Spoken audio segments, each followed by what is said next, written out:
What up, guys? Welcome back to another episode of the Career Mode. Today we're into episode number 28 and we are 27 league games into this. 3 points behind Manchester United as we went into that game there. Now we've got 2 games in hand and now we're 6 points behind because they played an extra one just as we went in it. So with 2 games in hand, all we've got to do is win both of them and we'll go back onto the same points as United themselves. But truth be told, guys, I'm expecting that this season is probably going to be United's. I think it's probably going to be theirs to lose right now. I just don't think we're going to have enough alongside playing in the Champions League to really be able to push and try and keep pace with them. But this first game here we simmed against West Ham. Bonaventura did give us the lead in this one, and we ended up getting, I do believe, a draw from this because they scored in the 67th, but they did go on to miss a penalty in the last few minutes of the game, which could have got them the victory. I think it was Tunestra or something, however you say it. He misses a penalty in the 89th minute, and we went on to get a point at home to West Ham. So, not fantastic, not the way I wanted to start, and it does make us drop points, but it is the way it is, and I said I was going to sim a few more games this season just to get through it a little bit quicker, as of course I don't know how much more of this series we'll be playing. If we win the Champions League, this season, there's really not much point in continuing, I guess, because obviously I want to bring the road to glory.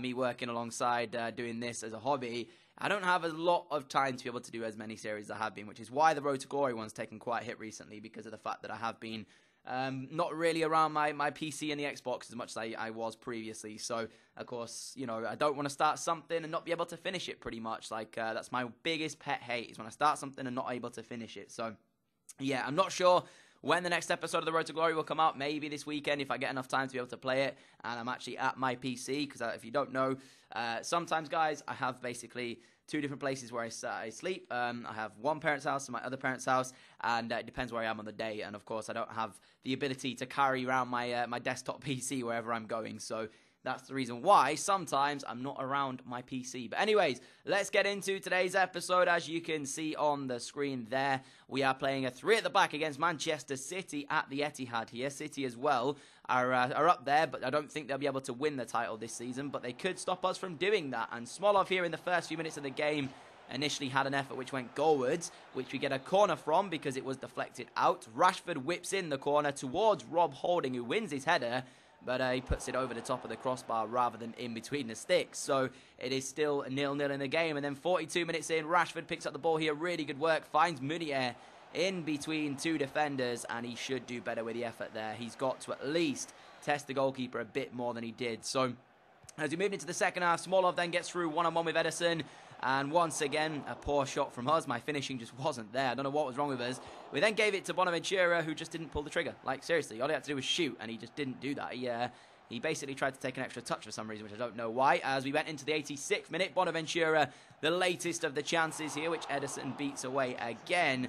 We basically just pounded on the Manchester City goal for the full 90 minutes here and didn't even manage to get a good enough opportunity to take the lead. Like, we had the chances. It just wasn't, like, good finishing from me, as Bonaventura then goes close in this chance here on the half volley, and he ends up hitting it wide of the post, and that was the way the game ended, guys, because that was the 88th minute or something like that, and we'd had, as I said, about 6 or 7 chances, and we just hounded on the Manchester City door and couldn't find the breakthrough. So for City, playing like that at home, it was quite a disappointing performance from them, but for us, we only get a point from a game that we maybe should have had a lot more from. I mean, you can see it's littered with Ederson saves there. Look at that. Match for City had 2 shots, 2 on target. That was it. So we did pretty much batter them, and all we needed was 1 goal, and we couldn't find it. So I was heavily disappointed in that aspect of it. Really was. I was like kind of a bit frustrated after that game. So straight out of that one, we go into the next one where we're going to be taking on Stoke City. There is no Champions League games in this episode, guys. You'll have to wait until the next one for that one. It is Manchester United in the quarter-final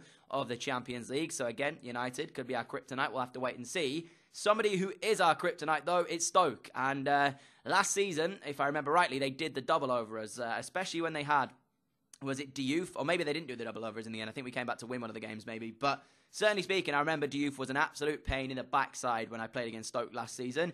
He scored and he has that stupid celebration where he does the thing with his arms. Oh my God, when I see that celebration, it makes me just want to quit the game. But hopefully we don't see it today, because if he scores again, that would be like, what? I think did he score 4 against us last season or something? So Yeah, crazy. Absolute craziness. And Stoke is like my kryptonite team in this game. I just don't know why. And they started off the game really well, actually. Shaqiri, good step overs, gives it to Ward-Prowse. Ward-Prowse into Choupo-Moting, who hits his effort first time and just curls into the top corner like it's nothing. And I was like, oh my goodness me. 10 minutes in against Stoke, away, and we're already 1-0 down. What am I going to do? Because if this is going off history recently, we're most likely going to go on to get battered here if I'm not careful. And it's the 5 at the back that Stoke play. They play it pretty well. But, yeah, going 1-0 down inside 10 minutes, not a great start. And then we went into the second half, guys, 53 minutes in a game that we weren't very good at all. I didn't create enough. And then Diouf picks up the ball here. One touch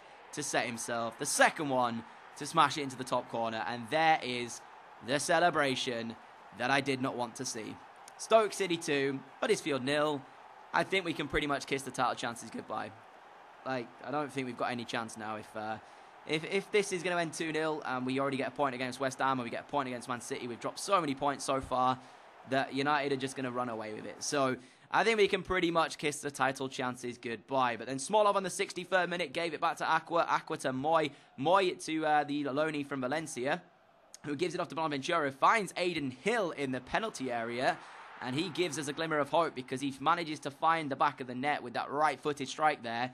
And we had around about 25 minutes left of this game where we'd done absolutely nothing until that point there. So I wasn't confident. I wasn't feeling that we were going to get back in this. But at least we can say we scored. At least we didn't get battered, you know. So great finish from Hall. It overshadowed what was a poor afternoon overall for us. And then 66 minutes in, Calvert-Lewin picks up the ball, finds Aaron Moy. Moy into Smolov. Smolov to Bonaventura. Great touch to beat that defender. Finds Calvert-Lewin.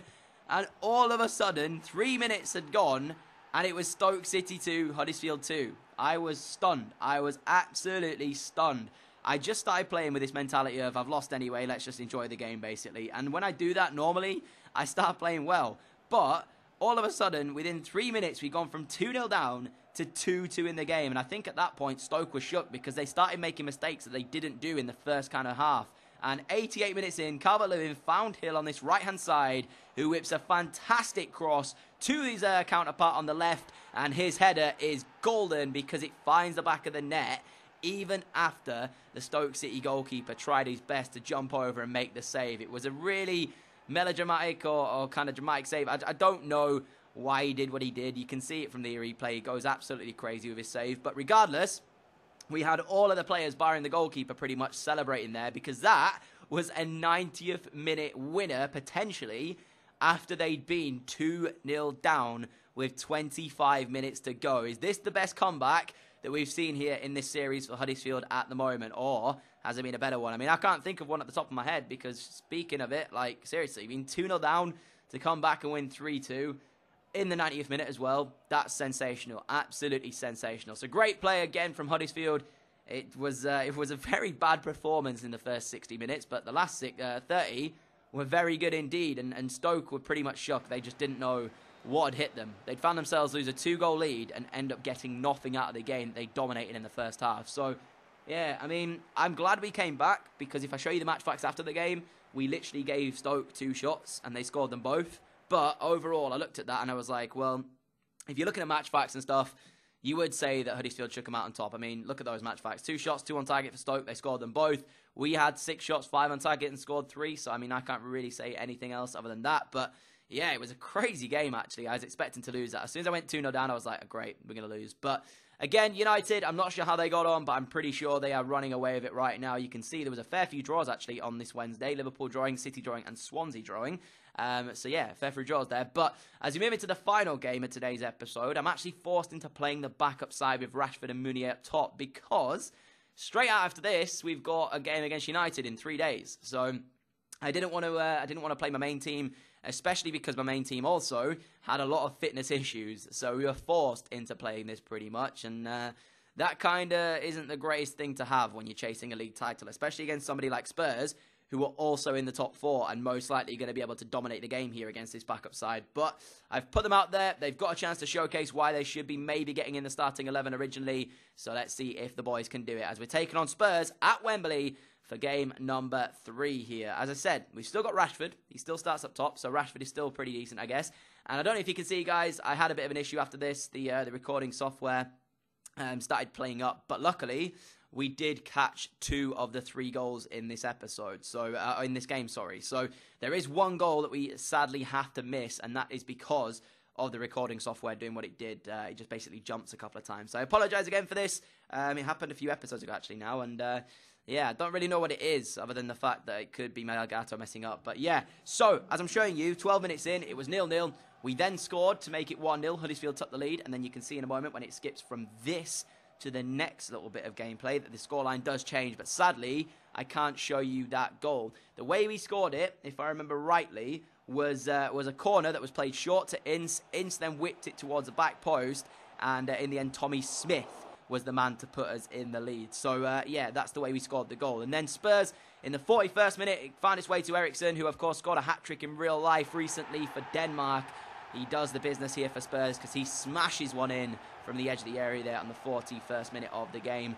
And there was really nothing I could do about that. Like, seriously, there was absolutely nothing I could do. That was Spurs' first shot, and it was Spurs' first goal. So, yeah, credit Eriksson, great strike. I couldn't really do too much to stop that, so I just have to kind of hold my hands up and say there's not much you can do when a strike is as good as it is there. Wanyama through to Eriksson. Eriksson, bang, and it is 1-1. So I have to give credit, though, to Harry Kane, because he actually ducks just before this ball goes over, and that's probably what maybe causes Hall a little bit of unsureness as to why he's going to save that. But why he's going with his left hand there, I don't know. I just don't know why he tried to go with his left. Why not just go with the right? You've made the effort. Just stick with your right hand anyway. But it's 1-1 in the game now, guys, and we move into the 90th minute. Munier is stood over this free kick here, and surely we're not going to have 2 90th minute winners in a single episode. Munier stood over it, decided to flick it into the middle. There was Philip Billing in the middle of the box, and he ends up nodding that one into the back of the net to make the score. Tottenham 1, Huddersfield Town 2. Oh man, we had 2 90th minute winners in a single game.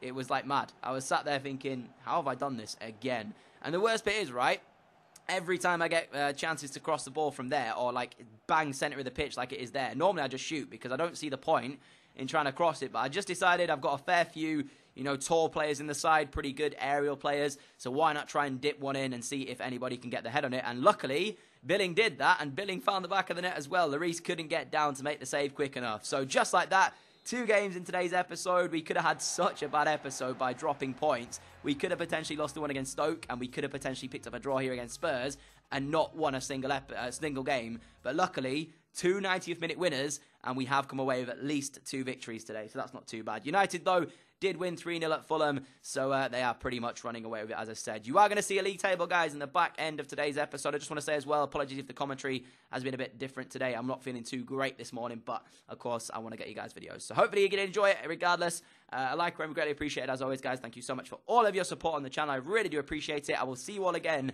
at 4 p.m. UK time tomorrow, guys, for another episode of the My Player Career Mode. So if you do enjoy it, make sure you don't miss that. If you never want to miss an upload, click the little bell, the notification bell. You never miss an upload as it comes out, guys. So as I said earlier, see you all again tomorrow, 4 p.m, right here on this channel for another episode of the My Player. Don't miss it, guys. See you all then. Adios.